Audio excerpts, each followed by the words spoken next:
Les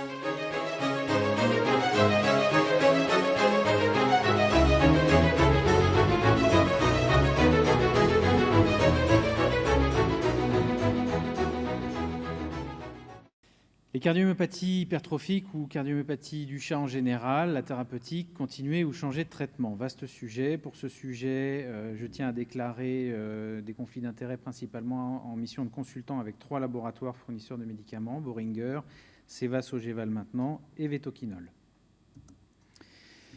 Rapidement, on l'a déjà vu sur les 2 précédentes interventions, les cardiomyopathies du chat constituent un groupe hétérogène de maladies du myocarde qui sont à l'heure actuelle classées selon le phénotype, hypertrophique, dilatée, restrictive, arythmogène ou non classée quand on ne sait pas. L'origine génétique est prouvée dans certaines races et de manière régulière, elles entraînent 2 choses principales, une insuffisance cardiaque congestive, progressive ou un arrêt cardiaque.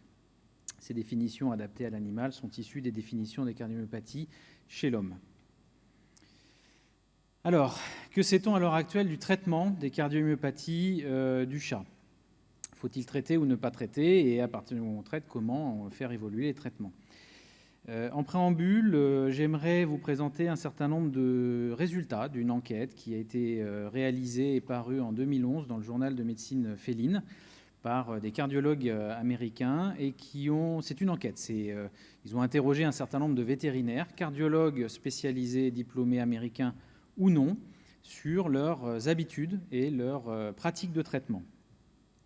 Alors, comment a été réalisée cette enquête? 12 scénarios ont été avancés, donc du plus simple au plus compliqué, du moins grave au plus grave, sur des cardiomyopathies hypertrophiques, et ont été classés avec des scénarios sans insuffisance cardiaque ou avec insuffisance cardiaque. En grisé, il y avait à peu près une centaine de vétérinaires, moitié cardiologues et moitié non cardiologues qui ont été interrogés. En grisé, il s'agit des vétérinaires cardiologues diplômés et en noir des vétérinaires non cardiologues.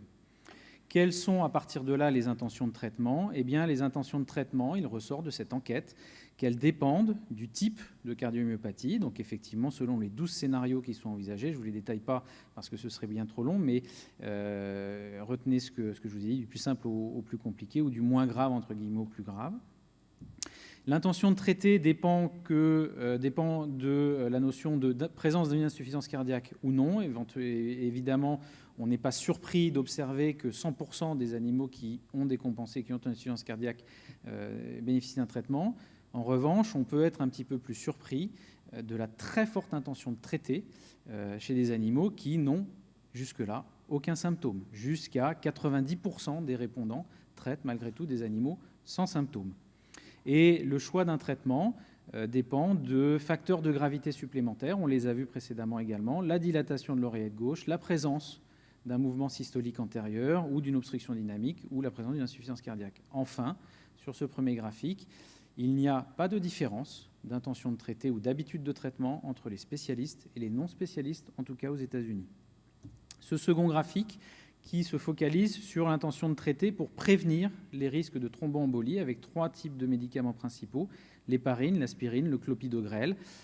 Cette intention est très forte en pourcentage de réponse et encore une fois, lors d'insuffisance cardiaque, et encore une fois, sans différence entre les spécialistes et les non-spécialistes. Elle est également très forte dans certains scénarios chez des animaux qui n'ont pas encore de symptômes de leur cardiomyopathie. Si l'on regarde le nombre de traitements qui sont utilisés, on va dire, pour ce premier graphique, le nombre de combinaisons de traitements différentes et distinctes en fonction des scénarios. La première barre, les cardiologues, en noir, les non-cardiologues, et la barre de droite, la somme des différents types de traitements distincts et différents. Eh bien, on s'aperçoit que pour 100 répondants, on peut aller jusqu'à 50 types de traitements différents dans les scénarios les plus défavorables, mais malgré tout, dans les scénarios pour lesquels l'animal n'a pas encore de symptômes, on peut aller jusqu'à 20-25 types de traitements différents et distincts lorsque l'on réalise ce total, alors que les animaux n'ont pas de symptômes. Et ce qui est également frappant et qu'on peut rapprocher à ce graphique, c'est ce second, c'est la proportion de protocoles de traitement qui associent 3 médicaments ou plus. On arrive jusqu'à 100% dans les scénarios les plus défavorables, les animaux ayant décompensé, mais on est sur des pourcentages qui peuvent sembler également surprenants, 20% dans les scénarios les plus simples, voire 70% dans les scénarios les plus compliqués de l'animal non décompensé. Donc ça, ce sont des protocoles de traitement. 70% des personnes, 100% des personnes associent plus de 3 médicaments ou plus. Enfin, avec quoi on traite, enfin avec quoi traitent les Américains en l'occurrence, préférentiellement des IECA, de manière systématique lorsqu'il y a une insuffisance cardiaque, mais de manière majoritaire également sans insuffisance cardiaque, avec des bêta-bloquants principalement lorsqu'un mouvement systolique antérieur de la mitrale est présent ou bien une obstruction dynamique est présente. Et les chiffres que vous avez là sont les valeurs des vitesses du sang dans la voie d'éjection aortique. Et ce que l'on observe, c'est que les bêta-bloquants sont majoritairement utilisés dans les phases subcliniques et sont beaucoup moins utilisés, voire arrêtés, dès que l'animal présente des signes d'insuffisance cardiaque, au profit du diltiazem qui, lui, pour le coup, est utilisé de manière minoritaire par rapport aux bêta-bloquants. Au-delà des graphiques, il apparaît quand même, et il ressort de cette enquête, que la mise en place d'un traitement n'apparaît pas nécessaire lors de CMH simples. Alors, qu'est-ce qu'on appelle la CMH simple ? C'est le scénario numéro 1. Il s'agit d'une cardiomyopathie hypertrophique, symétrique, sans facteur de gravité particulier, sans dilatation de l'oreillette. Que le traitement semble pertinent s'il existe des facteurs associés ou des facteurs de gravité à la CMH, à savoir 3 principaux: les dilatations cavitaires, en particulier de l'oreillette gauche, la présence d'un mouvement systolique antérieur mitral ou d'une obstruction dynamique.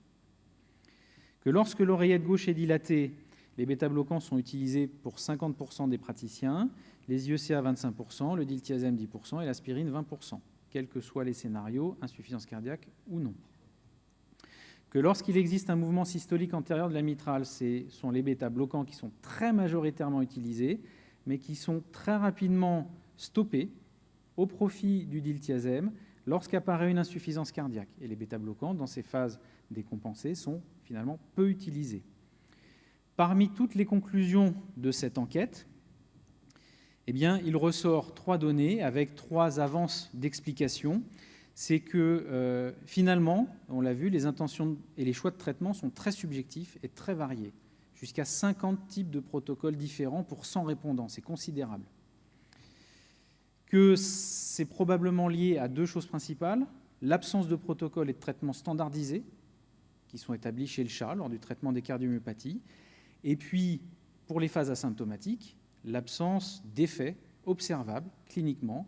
C'est un petit peu qui veut savoir à laver plus blanc que blanc. En tout cas, il n'y a pas d'effet observable lors des phases asymptomatiques chez les animaux qui reçoivent un traitement. Alors, ce que je vous propose, c'est que l'on essaye de voir maintenant, classe de molécules par classe de molécules, quelles sont les données actuelles et à quoi peut correspondre cette grande diversité. Est-ce que c'est fondé? Est-ce que c'est justifié? Est-ce que c'est par méconnaissance de ce qui se pratique ou de ce qui est prouvé? Les bêta-bloquants, on va d'abord commencer par la phase asymptomatique et ensuite on parlera des animaux qui ont décompensé. Les bêta-bloquants sont réputés pour diminuer le mouvement systolique antérieur de la mitrale lorsqu'il est présent et diminuer l'hypertrophie concentrique. Ils réduisent de manière a priori efficace la fréquence cardiaque et l'obstruction dynamique. Ça, c'est bien montré lorsque l'on utilise de l'athénolol chez des chats. Après utilisation d'athénolol, ils ont une cardiomyopathie, ils n'ont pas décompensé. Eh bien, la fréquence cardiaque diminue significativement. Également, la vitesse dans la chambre de chasse du ventricule gauche diminue significativement. Pour autant, eh bien, une étude qui a suivi des chats asymptomatiques pendant une période de 5 ans a montré qu'il n'y avait pas de différence sur l'espérance de vie sur un suivi donc long terme chez des animaux qui n'ont pas décompensé. Ça, c'est l'étude de Schauber et je vous montre toutes les courbes de Kaplan-Meier, donc d'espérance de vie que Schauber a établies. Et Schauber est quelqu'un qui aime bien les courbes de Kaplan-Meier. Il n'a pas observé de différence, que ce soit sur des animaux tout type de CMH confondus ou même en excluant les animaux qui avaient une obstruction dynamique, donc ceux qui ont une CMH localisée dans la portion du septum. Il n'y a pas de différence d'espérance de vie sur un suivi long terme d'animaux asymptomatiques en utilisant l'athénolol. Les inhibiteurs calciques sont réputés pour avoir un effet lusitrope positif, c'est-à-dire améliorer la relaxation, un effet anti-hypertrophique, J'ai essayé de chercher, j'espère que c'est la bonne référence, j'ai essayé de chercher l'origine en vétérinaire de l'effet lusitrope positif des inhibiteurs calciques. Au plus loin que je suis remonté, c'est finalement une publication dans Circulation en 82 qui a prouvé chez des patients, chez des humains qui avaient une cardiomyopathie hypertrophique non symptomatique, l'utilisation de la nifedipine. Et l'utilisation de la nifedipine observe qu'on a une diminution du temps de relaxation isovolumique. Je pense que c'est de là qu'est partie l'idée en vétérinaire que les inhibiteurs calciques avaient cet effet positif sur la relaxation. Maintenant, sont-ils efficaces dans la pratique et en fonction de ce que l'on connaît ? Cette étude, il y en a plein sur les inhibiteurs calciques, mais cette étude est probablement celle que j'ai trouvée la plus pertinente, en tout cas la plus solide, parce qu'il s'agit d'une étude prospective, en aveugle, contrôlée, qui utilise dans un groupe de l'étude le diltiazem et qui étudie les variations sur un certain nombre de paramètres. Ils sont nombreux, ce sont des paramètres cliniques, mais également plein de paramètres échographiques, à T0, T0 plus 3 mois après mise en place du traitement, et T0 plus 6 mois. Sur tous les paramètres, sans exception, qui sont étudiés, il n'y a aucune différence significative. Donc, les inhibiteurs calciques, en phase asymptomatique, n'ont jusque-là, sur cette étude qui est probablement la plus solide qui a été publiée sur le sujet, n'ont pas prouvé d'effet positif. En tout cas, même pas d'effet du tout. Les IECA, dans cette même étude, eh bien, il y avait un premier groupe qui était un groupe IECA, un groupe bénazépril, effectivement, améliore, là, on a certaines différences sur la vitesse de l'onde E, l'onde A, le rapport E sur A et certains autres paramètres échographiques, mais d'autres équipes montrent qu'il n'y a pas de différence sur la masse cardiaque et qu'en tout cas, l'utilisation d'un IECA en phase préclinique, en phase asymptomatique, n'observe pas de différence clinique. L'aspironolactone en phase asymptomatique n'a pas montré à l'heure actuelle d'efficacité sur l'ensemble des paramètres qui ont été étudiés versus un placebo. C'est l'étude de Kirsten McDonald's. L'ivabradine, Hervé Lefebvre en a parlé assez rapidement pour ceux qui étaient là hier. C'est un médicament qui probablement a un avenir en cardiologie vétérinaire. Donc c'est un inhibiteur ce qu'on appelle les funny channels, c'est-à-dire ce sont les canaux calciques dans le nœud sinusal. Ils sont réputés pour avoir nombreux effets cardiovasculaires qui peuvent être intéressants dans ces maladies chez le chat, bradycardisants, donc ils sont chronotropes négatifs. Ils diminuent la consommation en oxygène du myocarde et la tachycardie de stress, avec jusqu'alors peu d'effets indésirables démontrés, c'est-à-dire qu'ils n'ont pas d'effet, même s'ils diminuent la fréquence cardiaque, ils n'ont pas d'effet sur la pression artérielle, donc ils ne diminuent pas la pression artérielle. Et il n'a pas été rapporté d'arythmie jusqu'à présent à l'utilisation de cette molécule. Donc elle pourrait éventuellement être intéressante.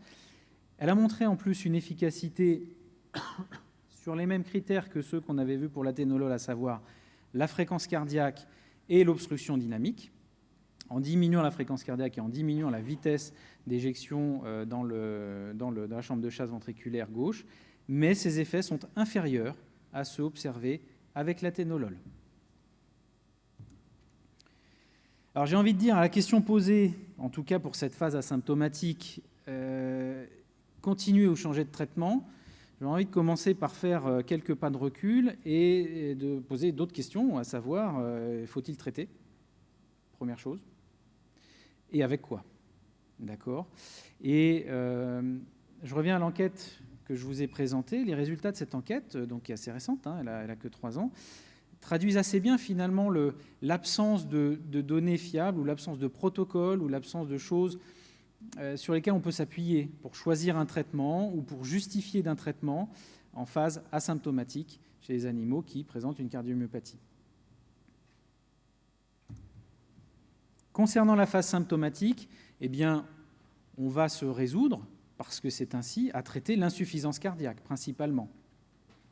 Il s'agit d'une cardiomyopathie, mais si elle a décompensé, l'animal a des signes d'insuffisance cardiaque. Donc, c'est le traitement de l'insuffisance cardiaque, avec de manière indiscutable l'utilisation d'inhibiteurs de l'enzyme de conversion de l'angiotensine et de diurétiques, des diurétiques de Lens. Donc, on traite les signes congestifs par des vasodilatateurs et par des diurétiques. Qu'en est-il d'autres molécules que l'on peut utiliser dans ces phases-là ? Les bêta-bloquants, eh bien, les bêta-bloquants, s'ils étaient beaucoup utilisés en phase asymptomatique, semblent devoir être arrêtés dès que l'animal présente des symptômes. C'est ce que révèle l'enquête de Richny et de Pion. Et sur des données qui sont non publiées par Philippe Fox montrait qu'ils augmentaient, chez l'animal symptomatique, en plus la mortalité. les animaux mouraient plus vite. Ces données ne sont pas publiées, mais pour autant, les résultats étaient assez intéressants. Les autres médicaments en phase symptomatique, l'ivabradine, la spironolactone, jusqu'à présent, aucune donnée. Les inhibiteurs calciques, on va dire que le seul que l'on a disponible en médecine vétérinaire, c'est le diltiazem, qui a une AMM. Dans le traitement de la CMH, je vous engage à lire la notice, il n'est rien noté de plus. On ne sait pas s'il s'agit d'une phase symptomatique, asymptomatique, on ne sait pas quels sont les signes que l'on doit traiter. Par contre, ce que j'ai noté, c'est qu'il y a une liste d'effets indésirables ou de précautions d'utilisation qui est relativement intéressante et fournie. Fox avait montré dans cette même étude, mais sur des résultats non publiés, que les inhibiteurs calciques, en phase symptomatique, ne procuraient pas d'effet. Enfin, pour terminer, qu'en est-il du pimobindane ? Il y a, à ma connaissance, 4 études plus ou moins récentes qui sont publiées sur le pimobindane. Une qui intéresse des chats qui sont insuffisants cardiaques, suite à une cardiomyopathie dilatée, et le pimobindane était utilisé en plus ou non d'autres traitements, avec une augmentation de la médiane de survie de 49 jours versus 12 jours si le pimobindane n'était pas utilisé. On est sur une maladie qui est extrêmement grave, avec des animaux qui ont décompensé. Il s'agit d'une cardiomyopathie dilatée. Concernant les 3 autres études, toutes rétrospectives, les maladies sont variées dans l'étude de McGregor. Les chats sont tous insuffisants cardiaques. Il y a de la cardiomyopathie, mais pas seulement. Et utilisé en plus d'autres traitements, établit une médiane de survie de 151 jours, sans groupe témoin. C'est juste sur l'ensemble des animaux, les 170 étudiés. Pardon. Autre étude, celle de Sonia Gordon. Un petit peu le même design que la précédente, sauf qu'une des conditions pour être inclus dans l'étude était qu'il y ait une dysfonction systolique chez ces animaux, donc chez ces chats insuffisants cardiaques, et que le pimobindane soit utilisé en plus d'autres traitements. La médiane de survie est de 167 jours. Et très récemment, une étude contrôlée, rétrospective, où il y a des chats qui ont une cardiomyopathie hypertrophique, en plus d'autres traitements, montre une médiane de survie de 625 jours versus 103 pour ceux qui n'ont pas été traités, en association avec le pimobindane. En conclusion, j'étais un petit peu, je ne vous le cache pas, embêté par l'intitulé même du sujet, à savoir, il pose la question du traitement des cardiomyopathies, et des cardiomyopathies hypertrophiques, mais des cardiomyopathies au sens large. En phase asymptomatique, on va dire qu'on a probablement quelques pistes, mais que ça reste encore finalement assez intuitif, et surtout praticien dépendant. On parle plus finalement d'habitude de traitement, ou presque même d'habitude culturelle, plus ou moins transatlantique de traitement, que de réels protocoles appuyés sur des preuves d'efficacité ou même d'effets indésirables ou de toxicité. Qu'en phase symptomatique, eh bien, on va se résoudre à traiter l'insuffisance cardiaque, c'est-à-dire que c'est le fondement même, c'est la définition même de la phase symptomatique.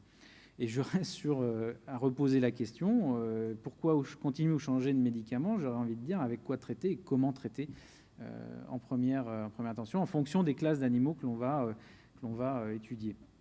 Je vous engage, nous suivons également, mais je vous engage avec nous à suivre l'actualité sur ces traitements. C'est passionnant et il y a probablement énormément de progrès encore à faire dans ce domaine. Je vous remercie de votre attention.